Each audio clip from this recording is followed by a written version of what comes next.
would like to bid all of you a warm welcome to this first strategic planning session of the Ministry of Education, Culture, Youth and Sports. So indeed, this strategic session is called The Future Through Your Eyes. And it is indeed, as Angelique Romoux emphasized, it's kind of a kick-off session, and it emphasizes that as a ministry we decided to engage in a strategic process these following 3 months from June until the end of September. We were instructed and requested by our Honourable Minister, Mrs. Rita Born-Gums, to indeed ensure that we focus as a ministry in its entirety on the areas of education, culture, youth and sports, and that we ensure that we align on those four areas, that we don't work as little islands, but that we work together and are even able also to ensure that we work with other ministries and that we align with the ministries, because there are 6, 7 in a row, of course, and that we also align with you as stakeholders in the private sector, in the NGOs, in the schools, to ensure that we all have shared visions about the future. And we're not going to only take you to next year, but we're going to take you to 2026, because it is our assignment and our ambition to indeed conclude with a draft strategic plan by the end of August, early September, with a strategic policy plan 2016-2026.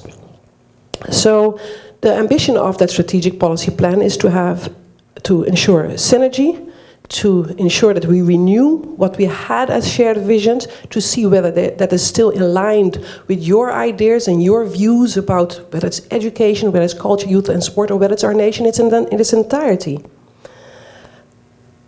That is so relevant as, of course, we would like to have participation of our society at large in the choices that we make as government. And you, the majority of you, are all leaders, of course. And so you know that it is about direction.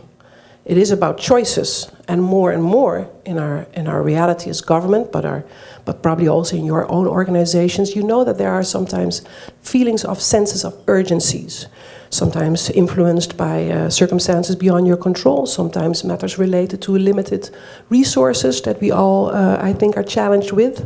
And that only emphasizes that we have a sense of urgency and that we therefore make indeed directives, make choices, and map out our future for the coming years. Even though we know that the future has so much uncertainties, even though we know that the future has its element of chance, something that is not predictable and that may sometimes be beyond our control. But even knowing that, we are going to indeed have an eye on the future, and we would like to listen to your views, and we will follow the lens of your eyes and your views about the future of for our society and how that will impact our youth, whether it's in the area of sports, in the area of culture in its entirety, or in the area of education. It is wonderful to have all of you here today. The future through your eyes, and I deem this a fitting theme because it is so important for all of us to be involved in this strategic planning session. First of all, let me say I do appreciate that you're present here, because I believe for very long, government, all of us, and I have to say us because I'm part of government now, we have been making a lot of plans. However, those plans have been made in isolation from persons who have to execute those plans. And this is one of the reasons why we're taking this approach and having you involved, so that when the final draft comes out, you know, I was a part of this, I endorse it, and then you send it on for further execution. You might say that trying to plan from 2016 to 2026 might be very high goals. But what I've realized is that we've been planning year to year, trying to plan with a very challenging budget. And if you don't plan ahead, I believe we will never correct the challenges that we as government face with our budget. One of the reasons why I deem it necessary to have the Prime Minister, the Minister of Justice, and my other colleague ministers present, excuses from both who have representatives here on their behalf, is because the Ministry of Education, and I'm fortunate to be interim at the Ministry of Public Health, Social Development and Labor, does not and cannot work in isolation from the other ministries. And that is why we found it important to have the other ministers present also. Being responsible for both ministries, I realized where, and I'm going to say this and it's being recorded, but I think we have to rethink the way our ministries are combined. Because education and labor should be in one ministry. I've been traveling to the Bahamas and then to Geneva and then to the Netherlands, and I've seen where many ministers combine education and labor alone. Not with sports, culture, and our ministries are heavy. And yes, they have 9 ministers and they have different portfolios. But we really have to look and rethink on the way we have set up the various ministries towards the future. That is my personal opinion. As we sit here today and I look across the room, I believe that the committee have done a wonderful job. Let me thank you for that, for trying to get one representative in the various fields, stakeholders who can only positively contribute towards this strategic planning. Now, not only will we seek your input today, however, this is the first of many sessions that we will have. And we will eventually call you back and ask your feedback in terms of what we have designed. We will do further consultations via surveys, persons who are in the fields, interviews, so that we have St. Martin a part of this strategic planning. At the end of these sessions, I don't think I know that the vision and the mission of the ministry will change. It will change now more to directly have the input of all of us present reflecting that vision and mission, and will change towards working towards the 10 years to come.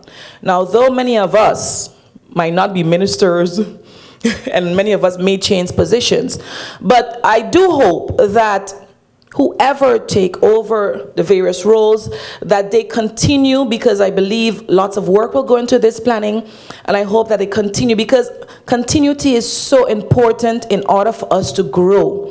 We've been stopping with the change of ministers, we've been changing ideas, we've been changing objectives, and we keep asking ourselves, why are we not moving forward? And that's the reason why.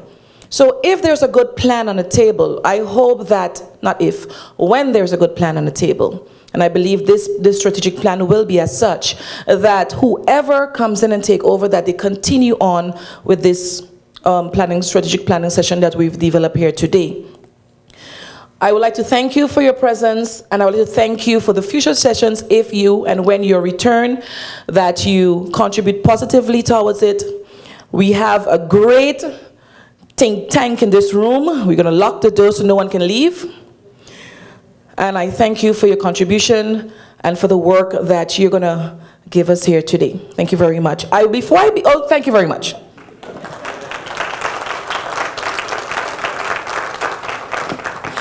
Now, I'm going to share this as part of one of my plans. As I see Mr. DeVisser, General Director.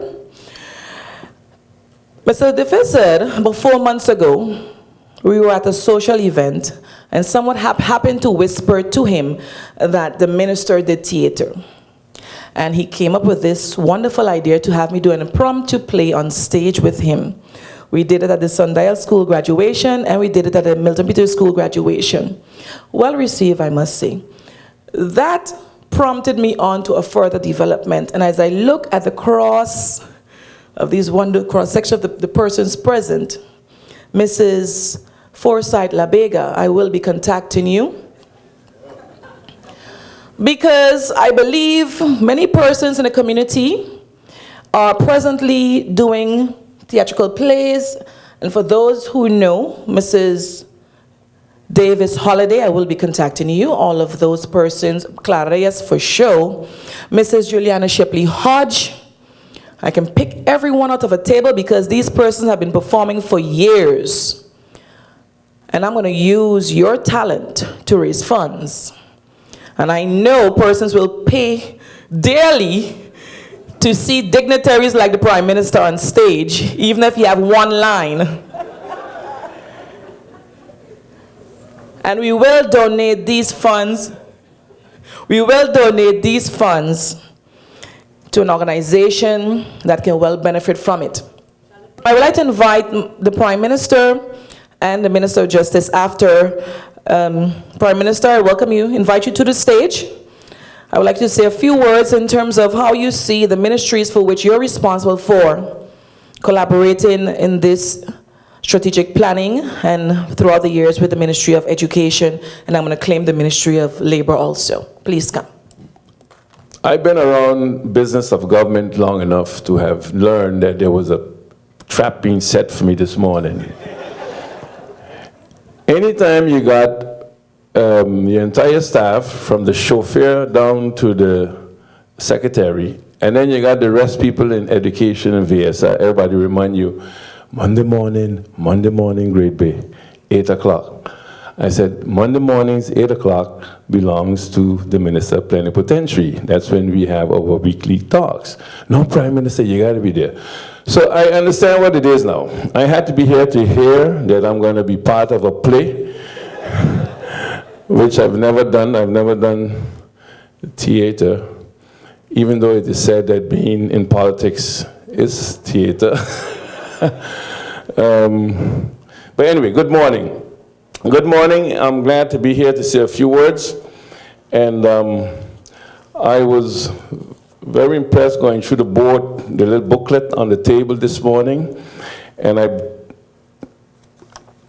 put up on a, like they say in good English, I put up on something that I want to draw your attention to. I think this is so important, this page. Those who cannot change their minds cannot change anything.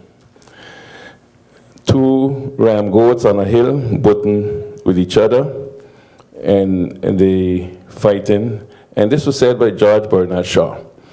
The reason I say this is important because in the last 6 months, the biggest challenge I face as Prime Minister in the organization is getting people to change their mindset. Getting people to understand, even if you did this job 4, 6, 8, 10, 12 years ago, you have to be prepared to change your mindset and do it different. Because we cannot do the things today the way we did them 10 years ago, or even 4 years ago. Okay? I'll give you an example. We've had cases in government where people goes by private sector and bring things and say, government, we bring it to the building and you got to sign it off. I said, but why? Because that's how we did it. Well, you know what? It's a difference now. It's going to be signed first and then you bring the product in. Because the way you were doing it was wrong. Okay? And I like this so much that I think I'm going to ask, did KPMG produce it? Can I get a big post of it, but don't charge me, okay?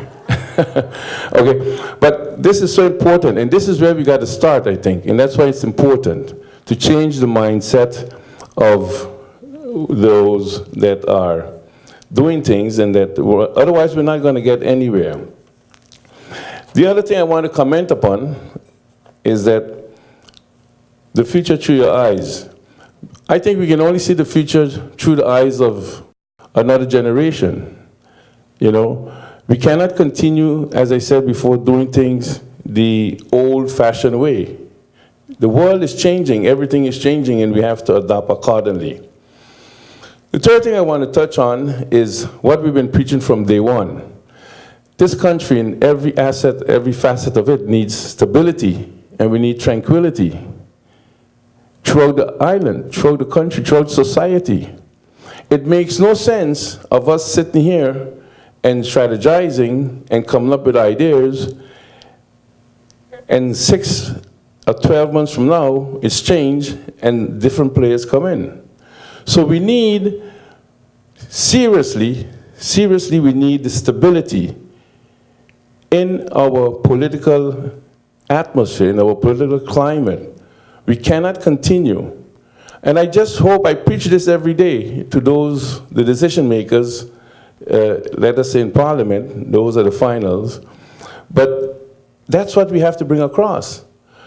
Because if we sit down here and we make up the most beautiful plan in the next 3 months, as Yoreen has said, and 3 months later the government fall, and there's another minister, then all of our energy, all the money we've paid Great Bay, we could write it off. It is lost. You agree with me? Okay.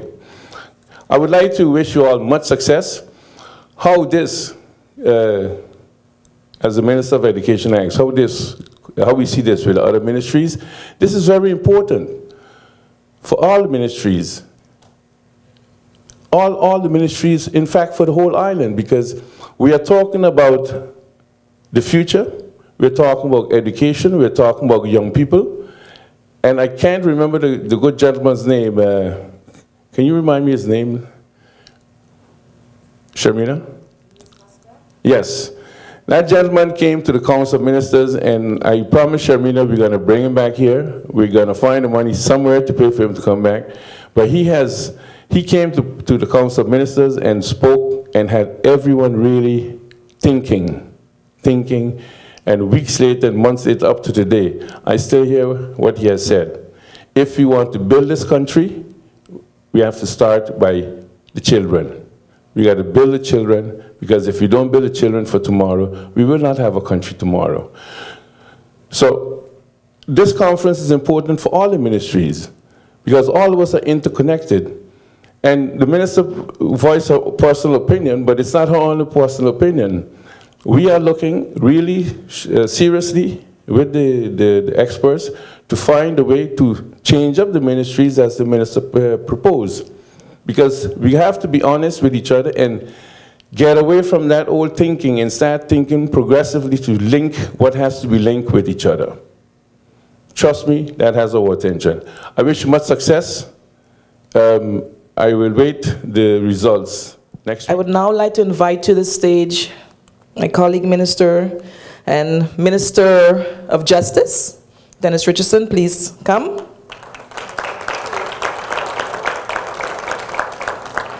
We've been speaking behind the scenes, and the Minister of Justice have already indicated to me, I'm not going to tell them, but I remember when we visited NEPA open house, he saw where the Ministry of Justice can collaborate already with the Ministry of Education.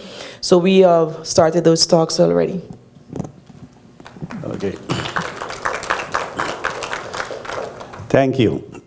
Let me begin by congratulating the Minister for this initiative. It is sorely needed, and I will try to explain why. We are a country with limited resources and limited means, and we don't have the luxury of every ministry doing exactly what is necessary on its own. As a small country, we have to come up with creative ways of working together to overcome the limitations that we have. We have to think out of the box, therefore. And the Minister already mentioned the area of cooperation that I see as a way of thinking out of the box. When elderly people or young people end up by the Ministry of Justice, then it's really too late. So whatever can be done in prevention in the area of education, youth, sports, labor, is helping us keep our kids and our people out of justice way. That is the best. The Justice Ministry should be the smallest ministry there is if we succeed. Right now, it is the second biggest ministry as far as finances is concerned. And if we follow the projections of the future, it will be the most costly ministry in the country. We can't afford that. We have to prevent that from happening. In fact, we should grow in such a way that the cost of this ministry go down instead of go up. And a way of doing that is the following. There's a Dutch saying that says, "Ijdelheid is des duivels oorkussen." Idleness is the pillow of the devil, because then you come up with all kind of wrong things to do. But poverty is also the kitchen of the devil, which means that if you're poor, you can't afford to do things, You will grab whatever you can and feel justified in doing so because somebody else over there is living richly in a beautiful home with a beautiful swimming pool and has everything to disposal, and you have nothing. So this ministry especially, and that of ASR, can tackle both issues. The idleness of the youth can be tackled in the areas of education, in the areas of culture, in the areas of youth sports, in the area of labor, poverty can be combated. So this ministry is crucial really for the development of our country in the future. And that is where we need to work together. And working together was an example after I visited NEPA. I had visited just before that the prison, and I noticed that in the prison there were a number of people very talented. And the question was, how can they put that talent to work after they come out of prison so that they do not return to prison, do not go down the path? And one of the ways of doing that is using the knowledge and the instruments, that is NEPA, to help those who are in prison develop their talents and even develop businesses, because that would be the next step. That is one example of how we can work together. And there are many more possibilities in that regard, because where it concerns rehabilitation, also need to train people to be able to make a positive contribution to the community. So we need really to sit down and say, now, the Ministry of Justice cannot develop on its own let's say, job and business development center without the help of NEPA. Why? Because we don't have the money. And if NEPA is there, why not use that opportunity and that possibility? So that is the example that we talked about, and the minister knows that I am a strong proponent of strong cooperation between the ministries, creative cooperation. Let's get away from that fighting about who has authority over what, and let's talk more about how we can do things and get things done together with the limited means that we have. Thank you. I would now like to introduce some beautiful ladies who have worked tirelessly at getting this session organized with Tamara and Sharon and Alyssa and all of the others who have been contributing to this session. They have joined us here from all the way from our sister island of Curacao. And I would like to call on stage Miss Noella Ruivenkamp. Give her a round of applause. Also, Miss Natalie Canagita, a sister of the soil, by the way. You hear that name, Canagita? She just lives in Curacao. And also Edith Blockpool, who is actually an interning here with KPMG on St. Martin. Their shadow, exactly. Okay, so these ladies have organized this session along with our own team here in St. Martin. And they will be explaining you now what the objectives of today are. And then they will also go on to introducing a very inspirational video to start off this session. Give them a round of applause once again. So, good morning, everybody. We're very pleased to be here. Let me introduce myself a little bit better. I'm a senior manager at KPMG Advisory Services, working there now for 6 years, doing a lot of work in strategic development, organizational reorganizations, formation planning. I have an MBA in educational management. Before that, I have a bachelor in cultural social studies, leisure studies. I worked for 5 years at the Department of Education on Curacao. So I have a little bit of connection and I feel really at place. I feel really at home because these people, you get out of the box. People from culture and education think more than policy. They think about the future. They think about changing things. So that's the way why I like being a consultant as well, because I always want to add value. But it's also why I like education and culture. In the Netherlands, I've moved 12 years ago. I've moved to Curacao. My husband is from Curacao. He wanted to go back. I went with him. I have 2 children there, one of 7 and one of 5. They're born there. They're really blonde, but they speak with an Italian accent. So when I go to the Netherlands, and I worked in the Netherlands in Concert Hall De Doelen. I organized a lot of concerts there, so I did a lot of events. So I went from being in theaters to being consultant, being in public sector, working in educational reform, to being consultant. So hopefully I can come with you with some out-of-the-box ideas, thinking about the future, thinking about tomorrow. We'll continue. Nathalie. Good morning, everyone. Nathalie Kannegieter, as I'm supposed to pronounce it in here. But in Curacao, that's not common, so I have to switch constantly. So I'm in Sint Maarten, the island of my uncles and my grandparents. So when we were growing up, we were always hearing about Sint Maarten and Statia, because my dad was born in Statia and my uncle's here. I never thought that I would actually be here and working here. So I have to tell you that my dad is very proud, that I'm here and that I'm back to my roots and everything. So it feels nice every time to be here. At KPMG, I'm a senior advisor. Together with Noella and with Iris, we're doing this session this morning.